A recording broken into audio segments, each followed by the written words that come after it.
Thank you very much. Thank you very much, ladies and gentlemen. Good evening. That's just a tremendously warm welcome. Several tremendous warm welcomes. I tell you, I almost feel I should quit while I'm ahead up here. I do want to begin, though, by thanking your Member of Parliament for that introduction and for his presence tonight. As all of you know, very few people in this country, let alone the Parliament of Canada, have a resume as impressive as Peter's. He is an award-winning broadcast journalist with more than 40 years' experience. He's covered such momentous events as the Yom Kippur War and the fall of apartheid. In his role as Minister of State for Foreign Affairs, he is putting this wealth of experience and knowledge to work for our government and indeed for all of Canada, of course, including this great constituency. So let's give him once again all a big hand.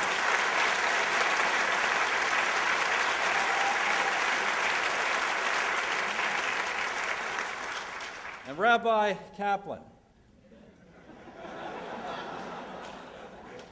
He's a tough act to follow.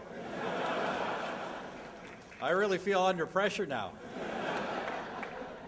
I have to tell you, I have had 30 minutes on CBC, but all the talking's done by Mansbridge.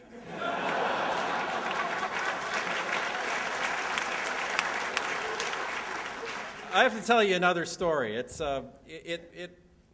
It's got nothing to do with anything I have to say. But I've thought of it because of by the way, I'd hate to see Rabbi Kaplan when he isn't speechless. But Rabbi Kaplan made me think of this story. It's an old political story because of his comment about his 45-minute sermon and his experience at whittling it down.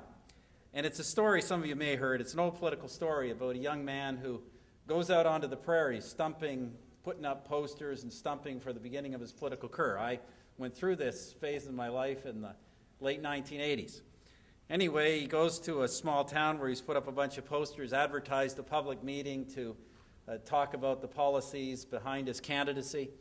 So he gets to the hall, he comes in, he gets to the front, he waits for a few minutes, passes time, looks, and finally realizes that the only person who's come is this one farmer who's showing up to his event.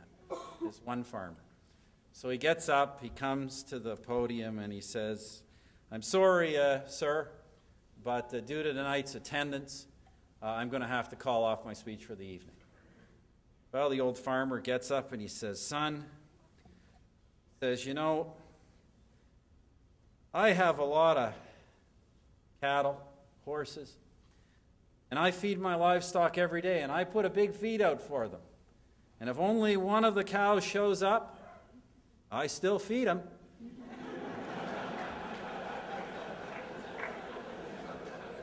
So the young guy gets the message, and he proceeds to launch into his long 45-minute explanation of all his policies and his vision and his differences with his opponents. When he's done, he stops, and he says, "Well, sir, what do you think of that?" "Well, son, when I put out all this feed, one cow shows up, I don't feed him the whole load."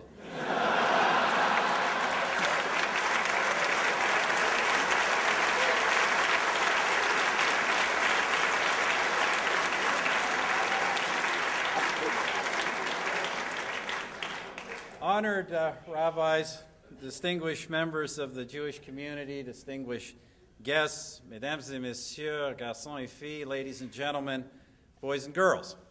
Tonight we celebrate the culmination of a long journey, a journey, as you know, that began more than 20 years ago when Rabbi Zalman Grossbaum first shared his vision of creating a place where all Jews could gather to celebrate the faith, the commitment to community, and the love of learning that lays at the core of Judaism. Together with businessman and philanthropist Ernest Manson, Rabbi Grossbaum crafted plans for a community synagogue center to be constructed here in Thornhill. Sadly, Ernest Manson, as we know, did not live to see their dream come to fruition, but the newly expanded complex we are inaugurating today bears his name as a tribute to his dedication to this cause. Le Centre Lubavitch Ernest Manning, que nous inaugurons aujourd'hui, sera une plaque tournante spirituelle, éducative et sociale pour la communauté juive de Thornhill. The Ernest Manning Lubavitch Center will serve as a spiritual, educational, and social hub for this community, and of course, a tribute to this great benefactor.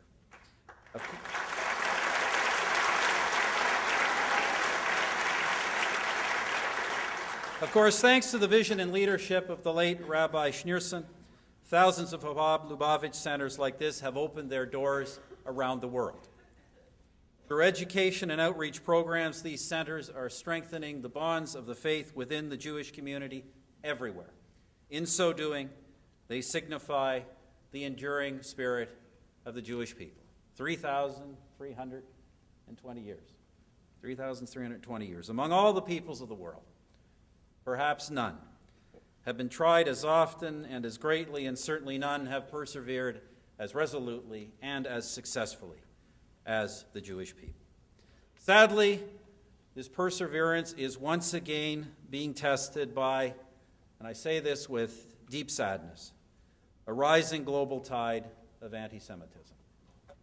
As you know, our government has taken leadership in the moral responsibility we all have to expose and confront this malignant evil, indeed, all forms of racial and religious hatred wherever they occur. But anti-Semitism in particular, and I have to say this, I've said it before, I say it again as I look around at the dangers that confront us in the world. Anti-Semitism should be confronted in its own right for the moral evil that it is. But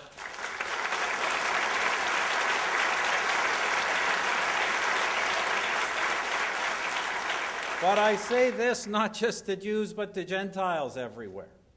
It is important to remember that history teaches us that those who aim to destroy the Jewish people, to destroy the nation of Israel, that kind of spirit will not be quenched by that objective. They will be a threat to us all, and that is why they must be opposed.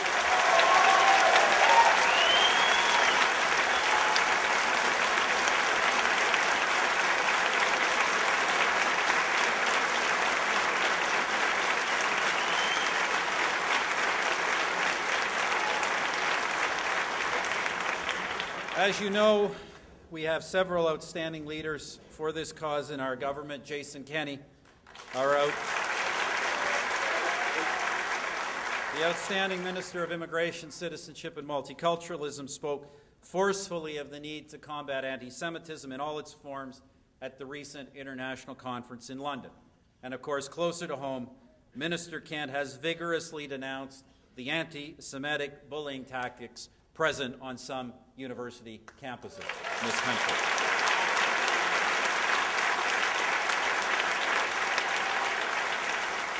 But the bottom line is this: whether at home or abroad, I hope and I know you can have not a shadow of a doubt that my government will remain a vehement opponent of anti-Semitism, an unyielding defender of religious freedom, and a staunch ally of the State of Israel.